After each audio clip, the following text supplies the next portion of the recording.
isanitize natin ang ating turning table dahil tayo gagawa ng number 7 cake. Ayan siya guys, si Stitch ang ating gagawin ngayon. 7 months na si baby. Pero ang laki ng cake niya, oh. Ayan, at ang napili nilang design is Stitch. Favorite niya siguro yung panoorin.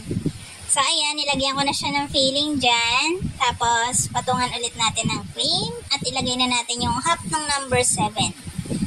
Ang cute lang ng color ng Stitch. O, kaway-kaway sa mga mahilig kay Stitch dyan. O, diba? Ang ganda ng combination. So, ganyan lang siya. Sabi niya, bahala na daw ako sa design. Basta daw si Stitch. Team. So, tapos lagyan natin siya ng white. Diba? Ang cute. Ang cute lang ng color combination ng Stitch.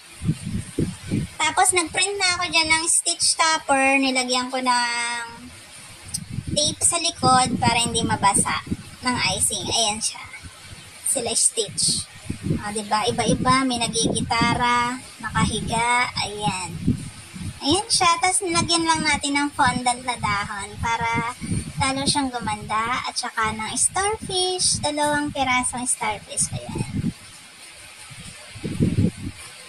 So, ayun. Nilipat ko si Stitch.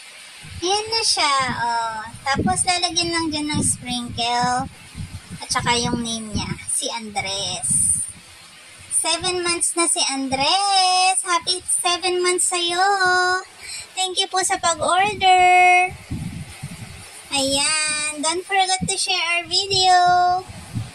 Thank you.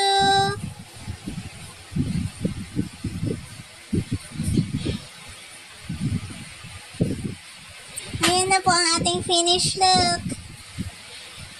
With sprinkle na din. Thank you.